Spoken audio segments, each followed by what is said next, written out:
ఓం నమః శివాయ. ఓం నమో నారాయణాయ. కర్మ నరదృష్టి నివారణ కాళభైరవాయ నమో నమః. ఓం గురు అరిష్టేతు సంప్రాప్తే గురు పూజాంచ కారయేత్. గురుధ్యానం ప్రవక్ష్యామి. విద్య ఉద్యోగ విదేశీయాన రాజసన్మానోత్సవ గజసన్మానోత్సవ వివాహ తదనంతర పుత్ర పుత్రిక సంతాన సంబంధిత అరిష్ట దోషపీడోప ఉపశాంతయే.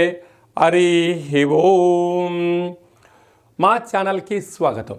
చూస్తున్న వీక్షకులకు ప్రేక్షకులకు ప్రియ కాళభైరవ భగవద్బంధులకి స్వాగతం పలుకుతూ మమ్మల్ని ఎంతగానో ఆదరిస్తూ ఉండబడినటువంటి ప్రియ సోదర సోదరీమణులకు, సనాతన ధర్మ సంరక్షకులకు, జ్యోతిష్య అభిమానులకు, పుష్కర స్నానం చేసేటువంటి ఆధ్యాత్మిక భగవద్బంధువులకి, అంటే 12 ఏళ్ళకోసారి మనకు పుష్కరాలు వస్తూ ఉంటాయి.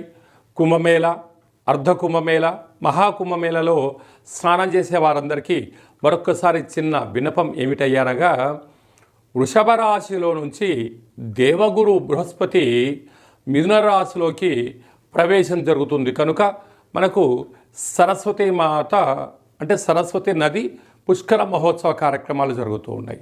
కనుక మనకు తెలంగాణ రాష్ట్రంలో కాళేశ్వరం దగ్గర మనకు అంతర్వాహినిగా సరస్వతి నది పుష్కర మహోత్సవ కార్యక్రమాలు గవర్నమెంట్ వారు కూడా పెద్ద ఎత్తున ఏర్పాట్లు చేయడం జరుగుతుంది.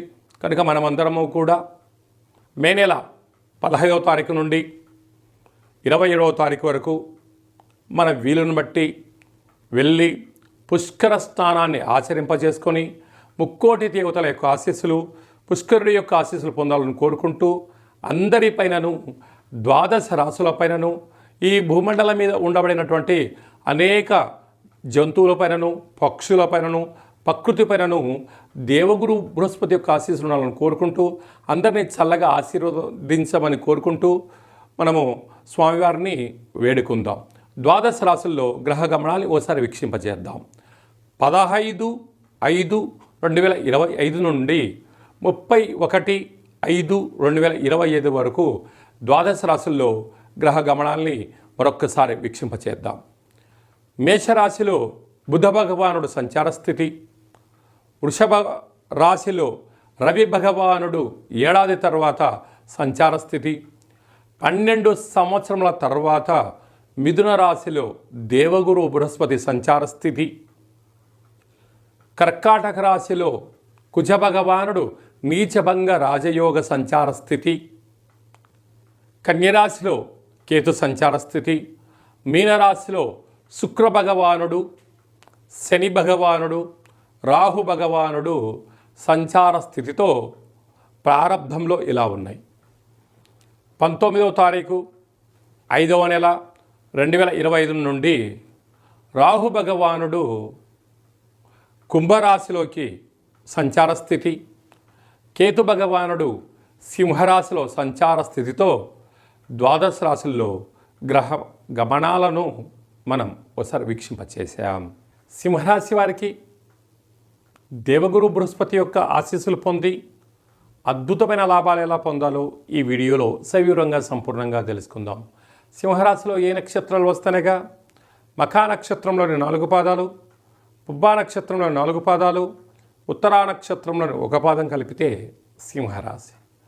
రాశాధిపతి సూర్యభగవానుడు.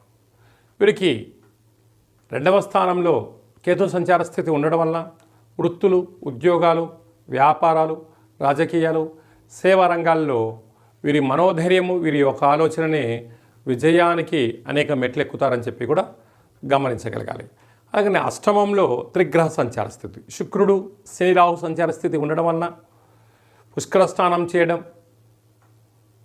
4 మంగళవారాలు 4 శనివారాలు వీలైనంత వరకు మౌనంగా ఉండడం, అమావాస్య తిథి యందు కాళభైరవ పూజా కార్యక్రమం పాల్గొనడం వలన సకల అనారోగ్యము, దుష్టగ్రహాలు తొలగిపోతాయని చెప్పి కూడా గమనించాలి. అలాగనే భాగ్యస్థానంలో బుధ సంచార స్థితి ఉండడం వల్ల ప్రేమికులు, భార్యాభర్తలు అన్యోన్యత చాలా అవసరం. ఒకరికి తెలియకపోతే మరొకరు ఏమైనా చెప్తే వినగలిగినట్లయితే విజయం మీ సొంతం అవుతుంది. ఏడాది తర్వాత రాజ్యస్థానంలో రవి సంచార స్థితి ఉండడం వలన ప్రమోషన్స్, వ్యాపారాలు, అభివృద్ధి, అనేక కెరియర్లో మంచి మలుపు తిరగబోతుందని చెప్పి కూడా గమనించాలి. ఏకాదశ స్థానం లాభస్థానంలో దేవగురు బృహస్పతి ఉండడం వలన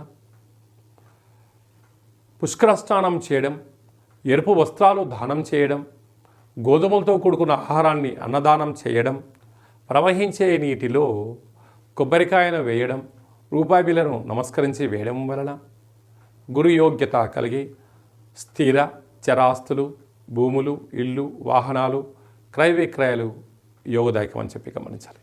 వేయంలో కుజ భగవానుడు ఉండడం వలన దూరావాయు జల ప్రయాణంలో ఆటంకాలు, ఇబ్బందులు పొంచి ఉన్నాయి. ఇలాంటప్పుడు మౌనం, ధ్యానం, సత్ప్రవర్తన, దానము, దేవాలయము, సత్సంగము కార్యక్రమాల యోగదాయకం. ప్రభుత్వ ఉద్యోగాలు చేసేవారు, ప్రైవేట్ రంగంలో ఉండబడిన వారు, ప్రమోషన్స్ కోసం ప్రయత్నం చేసేవారు ఓపిక, పట్టుదల, సహనం వలన అన్నింటా విజయం సింహరాశి వారు సొంతమవుతుందని చెప్పి గమనించాలి. మే మాసంలో ద్వితీయార్థంలో ముఖ్యమైనటువంటి పండుగల నుంచి క్లుప్తంగా, సవివరంగా, సంపూర్ణంగా తెలుసుకుందాం. మనకు విశేషంగా 20వ తారీఖున వైశాఖ మాస బహుళ అష్టమి, అలాగనే 27వ తారీఖున వైశాఖ మాస కృష్ణపక్ష అమావాస్య సందర్భంగా మనమందరము కూడా గృహాన్ని శుద్ధిగా పెట్టుకొని కాళభైరవ స్వామి స్మరణ, ధ్యానము, కాళభైరవ స్వామి అష్టకాన్ని వినడం, సునకపు మహారాజు గారికి ఆహారాన్ని ఏర్పాటు చేయడం, అలాగనే కాకి వాహన దేవతకు ఆహారాన్ని ఏర్పాటు చేయడం వలన సంచిత కర్మ, ప్రారబ్ధ కర్మ, ఆగమిక కర్మలు తొలగిపోతాయని చెప్పి గమనించాలి. అలా లేదు అనుకుంటున్న వారందరూ కూడా మన యొక్క దేవాలయంలో నిత్యము కాళభైరవ హోమ కార్యక్రమాలు జరుగుతూ ఉంటాయి.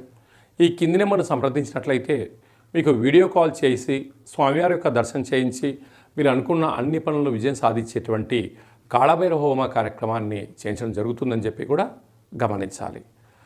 అదే కాకుండా మనకు 15వ తారీఖు నుంచి 27వ తారీఖు వరకు మనకు సరస్వతి నది పుష్కరాల సందర్భంగా వీలైనంత వరకు వెళ్దాం, స్నానం చేద్దాం.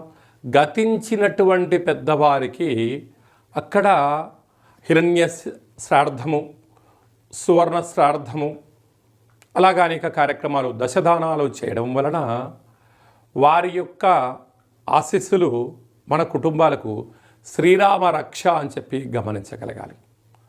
అలా వెళ్ళలేనటువంటి వారందరికీ కూడా మనము ఆదివారము, మాస శివరాత్రి ఆదివారం సందర్భంగా అక్కడ కాళేశ్వరం దగ్గర ఇలాంటి కార్యక్రమాలు ఏర్పాటు చేయడం జరిగింది. వెళ్ళలేనటువంటి వారందరూ కూడా మీ పేర్లు, గోత్రనామములు, గతించిన వారి పేర్లను వాట్సాప్లో మీరు పంపించగలిగినట్లయితే మీకు వీడియో కాల్ చేయించి చూపించి దండం పెట్టించి మీకు ఆ పుష్కర జలాన్ని ప్రసాదంగా అందజేయడం జరుగుతుంది. అలాగా పుష్కర స్నానం చేయడం వలన దేవతల యొక్క ఆశీస్సులు, గతించిన వారికి ఆ శ్రాద్ధకర్మలు అంటే పిండ ప్రధాన కార్యక్రమాలు చేయించడం వలన వంశాభివృద్ధి కలుగుతుంది. అలాగనే స్మరణ, ధ్యానము, స్నానము వలన మనస్సు ప్రశాంతత కలిగి దేవగురు యొక్క ఆశీస్సుల వలన అఖండమైన విద్య, ఉద్యోగ, విదేశీయాన, రాజసన్మాన, రాజకీయ, పుత్రిక సంతాన దోషాలు, పిల్లల యొక్క చదువులు, పిల్లల యొక్క అభివృద్ధి, తల్లిదండ్రుల నుంచి మనకు వచ్చేటువంటి స్థిర చరాస్తులలో ఉండబడిన ఆటంకాలను కూడా తొలగిపోతాయని చెప్పి గమనించాలి. కనుక మనం అందరము కూడా పుష్కర స్నానాన్ని చేద్దాం, ఆచరిద్దాం. సనాతన ధర్మంలో ఉండబడినటువంటి ఆధ్యాత్మిక శక్తిని సంపాదిద్దాం, అఖండ ఆయురారోగ్య శక్తిని పొందాలని కోరుకుందాం. అలాగనే ఇంకనూ మనం విజయం సాధించగలగాలి అన్నట్లయితే యొక్క పాత్ర కంచు పాత్ర అంటారు. అందుకే కంచు మోగినట్టు కనకంబు మోగదు గదరా సుమతి అని చెప్తారు. అలాగే ఈ యొక్క కాళభైరవ స్వామి వారి యొక్క అక్షయ పాత్రను గృహంలో ఉంచుకొని ప్రతిరోజు ఉదయం, కుదరలేదు సాయంత్రం పూట ఇలా శబ్దం చేయడం వలన ఓంకార శబ్దం రావడం జరుగుతుంది.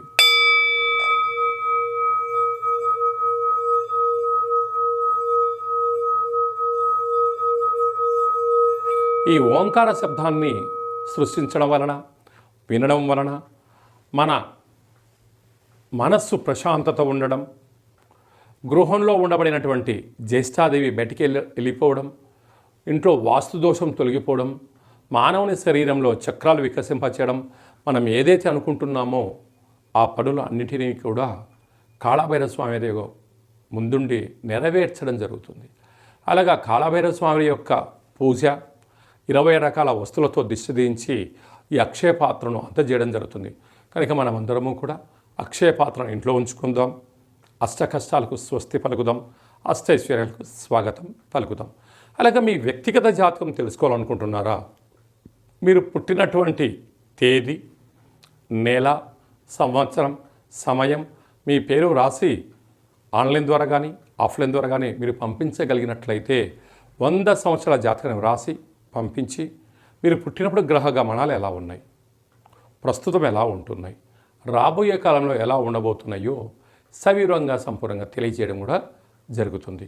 చాలామందికి డేటా బర్త్లో లేనటువంటి వారికి మీ పేరు యొక్క మొదటి అక్షరాన్ని అనుసరిస్తూ, రాశిని తెలియచేస్తూ, స్థితిగతులను తెలియచేస్తూ, రమణ శాస్త్రం ద్వారా అనగా గవ్వళ ద్వారా కాళభైరవ ఉపాసన చేత భూత, భవిష్యత్, వర్తమానాన్ని తెలియజేయడం జరుగుతుంది.